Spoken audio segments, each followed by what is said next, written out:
All right, and here we are live with another episode of Mentor Minutes, a chance for you to ask me about any challenges, frustrations, issues you're having at work.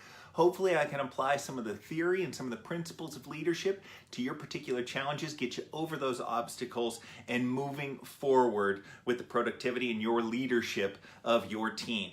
Now, if you're coming to this late, you can always drop down into the comment section. Go ahead, ask your question. I'll get it on the next episode of Mentor Minutes, and that's actually where the first one comes in. And so while we queue up some viewers here, I'll go ahead and dive into a question I didn't get a chance to get into yesterday. It was Marveda who has the question that she's submitted an application to be a supervisor 5 times and hasn't gotten it yet. Does she just give up? And Marveda, I appreciate that you put in that application, but what you need to do now is you need to follow up and figure out why. Eknath Paulo, so good to see you here. So when you don't get the position, when you don't get that supervisor position, what I want you to do is I want you to follow up and say, hey, what attributes and what traits do I need to work on so that I can get that position next time? Now, your boss may simply say, and this is kind of the default answer that you want to be anticipating ahead of time, and that is, you just keep doing a great job and eventually you'll get that position. I don't want you to accept that. What I want you to do is I want you to press just a little bit more, but do it conscientiously. So it's, hey, I'm not putting you on the spot. This is just me trying to get information here. But what made Paulo, I'll use the example, why did Paulo get the job? What traits really stood out? Maybe not why he got it over somebody else, but what were the traits that really stood out with Paulo? So you have 5 examples of people who got the supervisor position before you. So put your boss on task on that and say, well, what really stood out in regards to Cameron, Paulo, Donna, so good to see you here. What happened with all of those individuals? What really made them stand out? And that becomes your template for what you need to work on next. Okay, so that is the constructive way of handling this, Marveda.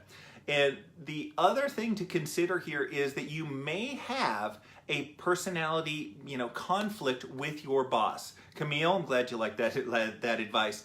You may have a personality conflict with your boss. And if you have that personality conflict, it may be worthwhile. If you want to move up in the organization, it may be worthwhile to look for a lateral transfer to another boss who doesn't, I don't want to say have it in for you, but for lack of a better term, doesn't have it in for you. So you do owe it to yourself to not give up on being a supervisor. Find out what you can from your boss as to why the other people got the job. What really stood out and what really impressed them about those particular individuals that lent them the chance to get that particular position.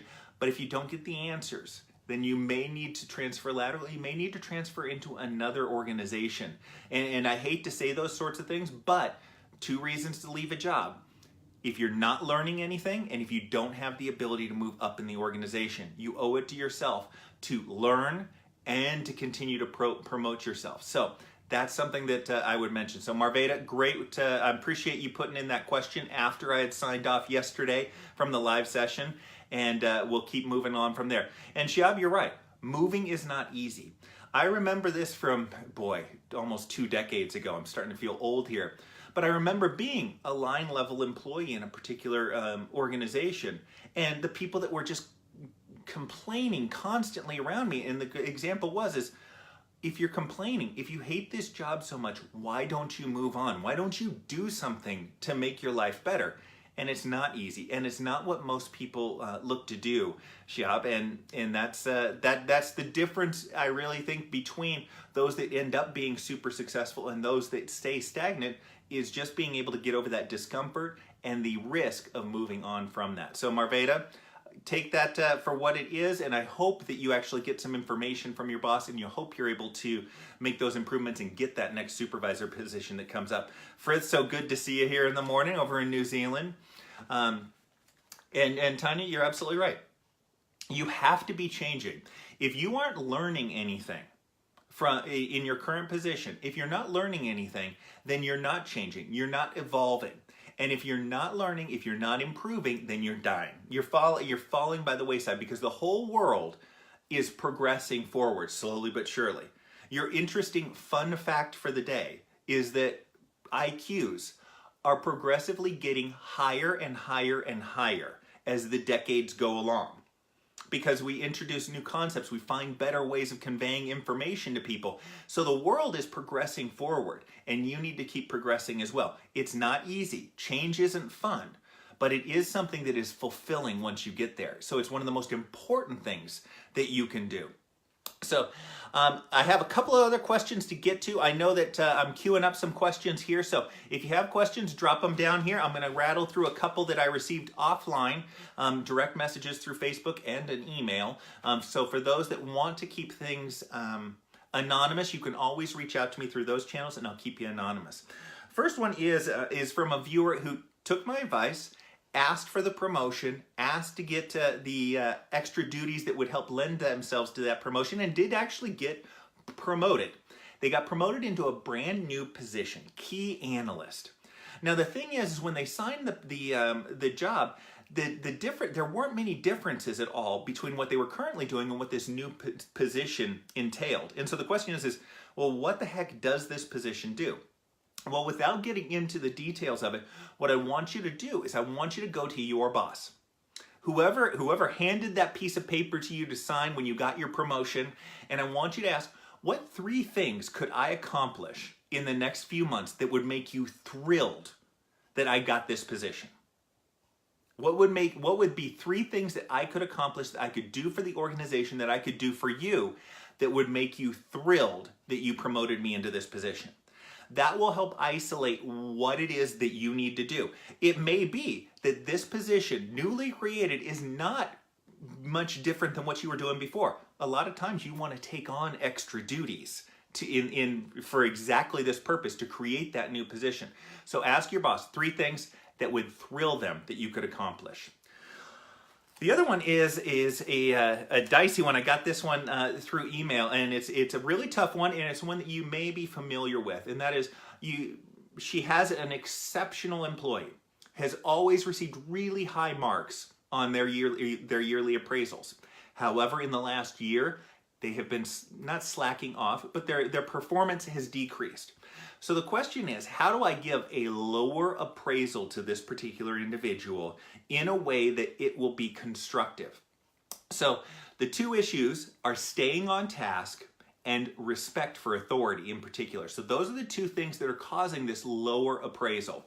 Now, she has the examples, and so you want to lay out the examples. So you start broad. I'm seeing 2 issues. All right, the first issue is I'm seeing a lack of respect. And I see this in this case, and in this case. Just 3 examples. And what I want you to do is I want you to be aware of that, and I want you to handle these things differently. So you take your examples and you show how they should have been doing them. So this is a great way of giving feedback to individuals. Show them the example and then show them what you would have preferred that they do in that case that would have mitigated that particular concern. Okay, so you do that with one thing, you do that with the second thing. Now, she is anticipating that there is going to be 100% pushback on this, because that's the way that this particular person operates. And that's great. That's the first step, is you find, you recognize that you're going to get some pushback. Now, you can probably come up with the 5 ways that they are going to push back on you. The 5 things that they are going to push back on. All right, and I want you to anticipate your responses.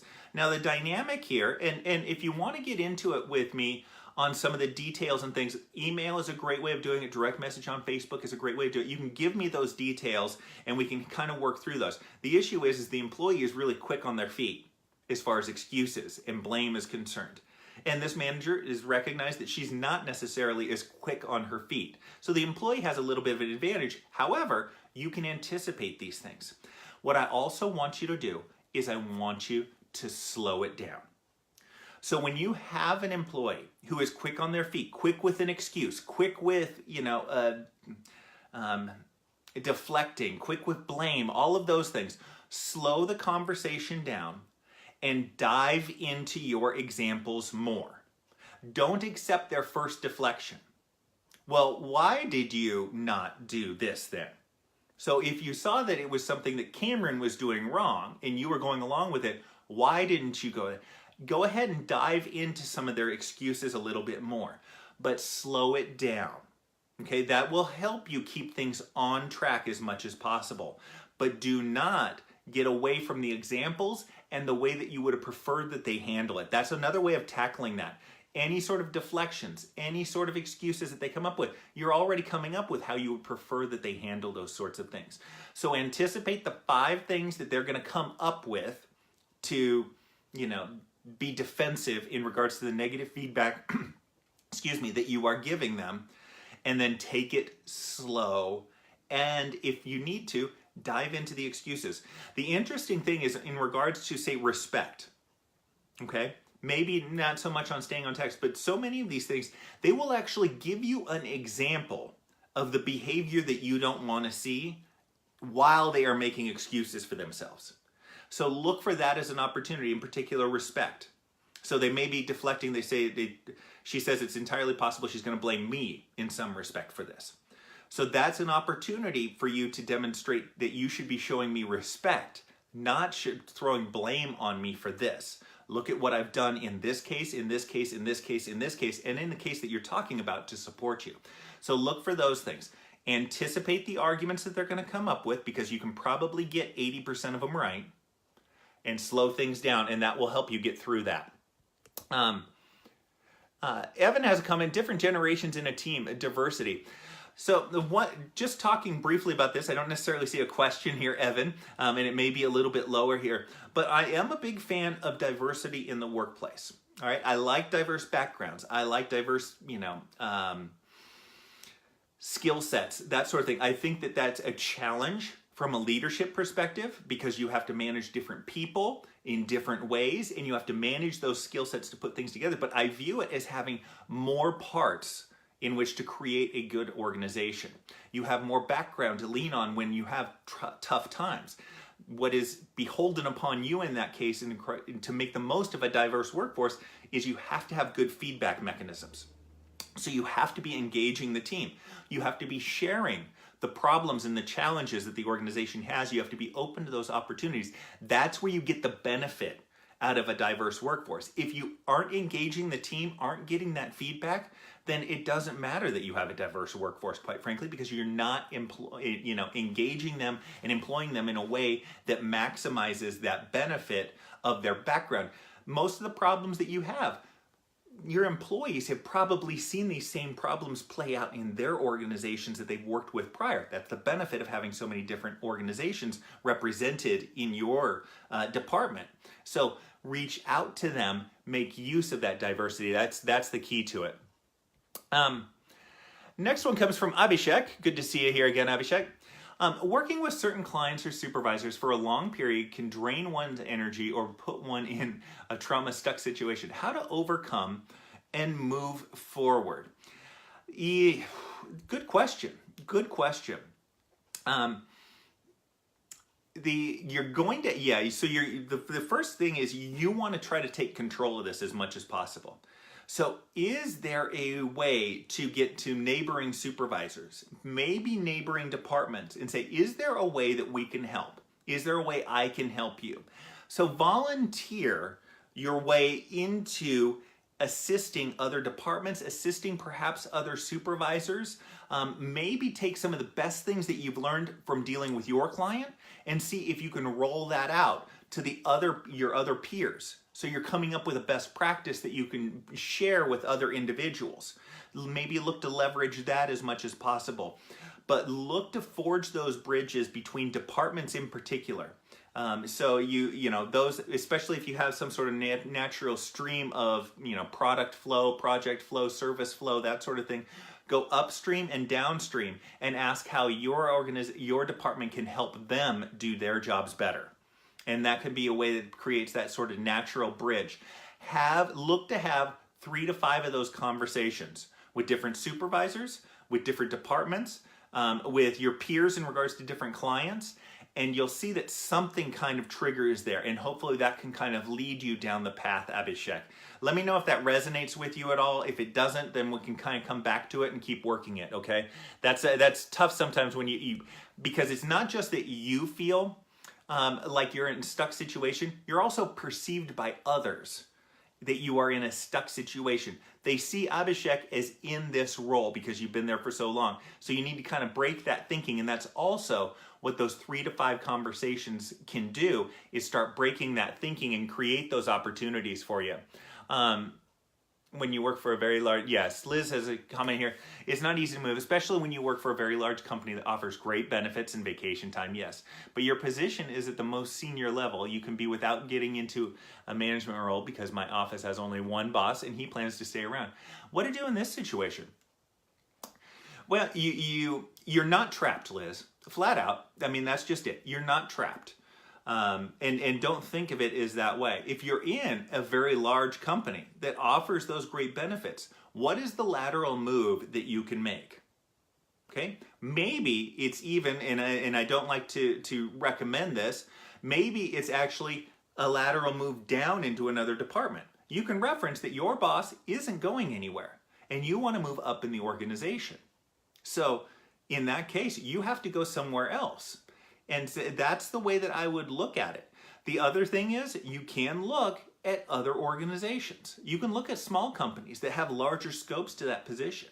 Find some sort of bridge insurance that you have. Yes, you might lose that vacation time, but you also might be able to negotiate that vacation time to start out with, Liz.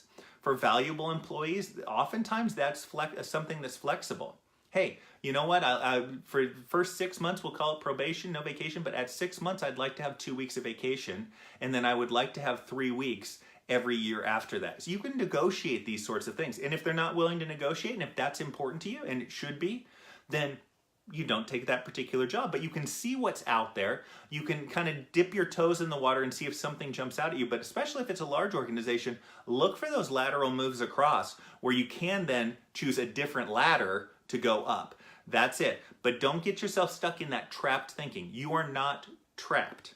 You just have to make, I would say, a difficult decision, but you have to weigh those options and see which options are available and what meets the long-term goals and the short-term goals best. In your current position, short-term is absolutely knocked out of the park. Long-term may not be addressed at all. And so that's a big detriment, and that's what you need to look to do.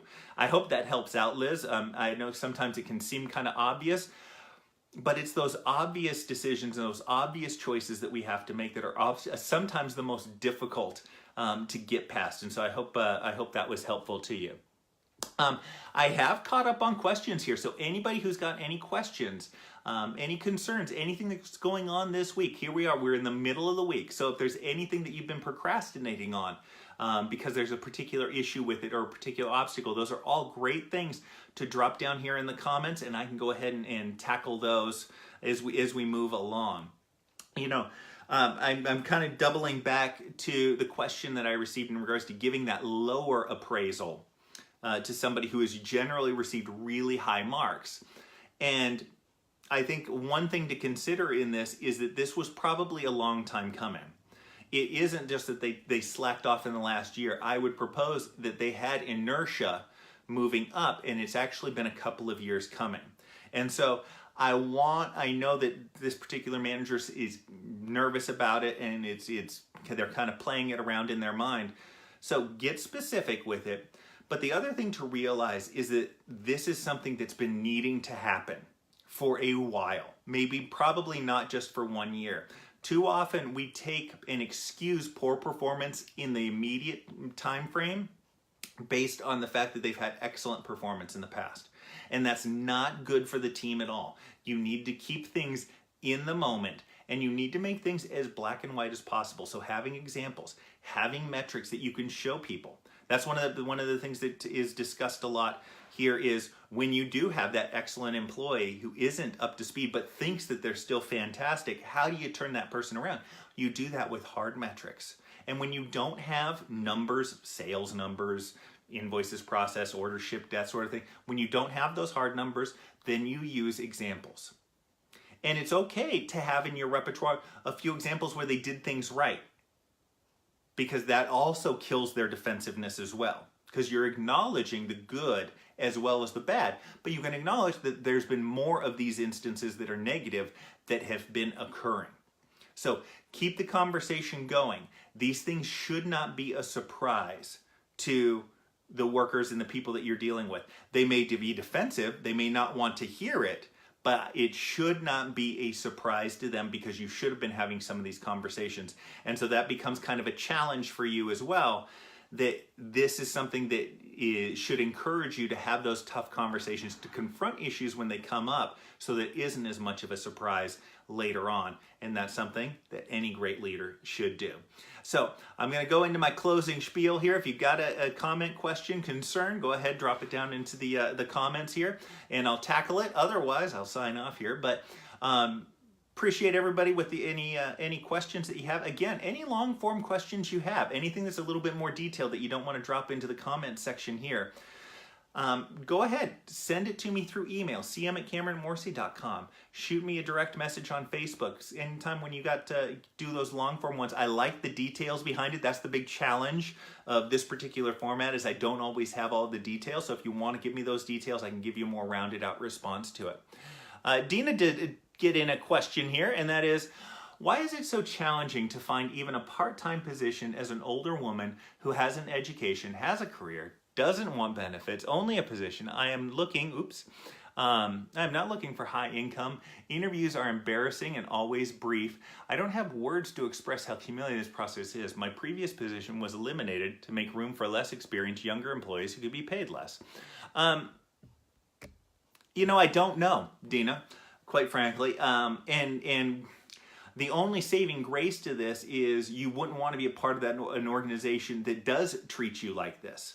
That does kind of end the interviews ever so quickly.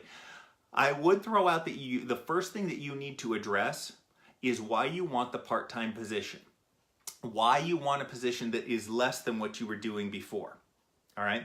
You need to address that right away, because one of the big hang-ups that people have, I never particularly did, I always wanted exceptional individuals, but one of the hang-ups is they think you're going to get bored because you've been at this particular level. You're going to get bored and you're going to bounce out of the organization. They're going to have to just hire somebody 3 months later. So that would be one thing that I would look to address right off the bat. Hi, I'm Dina. You can put that in the objective of your resume to look for a challenging position, but that has more flexibility and allows me to have more time for personal matters as I have grown, older, or however you want to phrase that. Address that in the objective so they see that right off the bat, and then reiterate it right away in the interviews. Okay. Also, make sure that you are clear on why it is that you want that particular job. Okay. Dive right into that. Dial back some of the accomplishments in your resume, perhaps. And this is not usually advice that I would give, but if you're going for positions that are less than what you were doing before, then that can be something that you want to do, to just dial that back just a little bit. And you do need to keep persistent with it. It's tough out there, especially at the line level. There are a lot of applicants that are out there. The job market here in the States is pretty tight. So employers are able to kind of, I don't want to say, I'm actually flip-flopping that.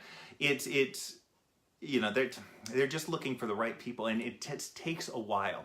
So one thing that I throw out to everybody is back in the day when I would look for jobs, I would only apply to jobs that I was perfectly qualified for, an absolute perfect fit. And I would only get called for interviews maybe 50% of the time. It was shocking to me. I'm like, well, who else are you interviewing? I've got the exact experience that you're looking for. And then when I went for those interviews, I might only get I get a job offer maybe 50% of the time. But for the line level, here's the situation when I would hire for line level. I would only interview maybe 1 in every 10 applicants that submitted a resume, and I might hire only 1 in every 10 that I interviewed. So the numbers are working against you just a little bit as far as finding a position, Dina. Just be persistent. You will find the right job. I understand. Don't take it as humiliation. All right, that's the wrong way of taking it. There is some reason for it, and it's going to work out in the end if you keep at it. But finding that job is rarely an easy and simple process. So just keep at it, Dina, and I hope that helps. Glad you like that, Liz. I want to supplement my ageism is an issue from my experience. And it is. I'm not disagreeing with that, Dina. It really is an issue, and it's a shame, especially as the workforce ages, especially as people need to be able to leverage the experience of different age groups. I see that as a big issue with organizations right now, where they're clamoring for innovation from, say, millennials or Generation Z. They want those individuals to innovate. But they don't have the flip side of that, and that is the people that have been through the processes before and can guide through certain obvious obstacles. But those organizations that demonstrate ageism are also the organizations that you don't want to be a part of. And so call out in your objective on your resume that you're just looking to supplement your income with a part-time position, and that you want it to allow for the freedom to be able to pursue other hobbies and interests that you have outside of work, and maybe that will dial that back just a little bit. That's kind of the way to address it. I wish I had kind of the golden ticket for you, or the magic, the silver bullet for this issue, but that's going to be the thing to address, is why you want the job, why you want something less than, and what you can offer to them. I work with mental health and social service and legal, and wish me luck. I wish you luck, especially, the mental health and social services. Is a shame that they should be really leveraging your experience in those areas. All right, so I am going to sign off right now. If you have any other questions, drop them down in the comments. I'll lead off tomorrow's episode with this. Also, a reminder, Friday, 12:30 p.m., I'll be talking about The One Thing by Gary Keller, a great book, absolutely fantastic, putting together kind of some of my notes and what I want to talk about with that. But it's a wonderful book. I hope you tune into that, and I will see you all later. Take care. Bye-bye.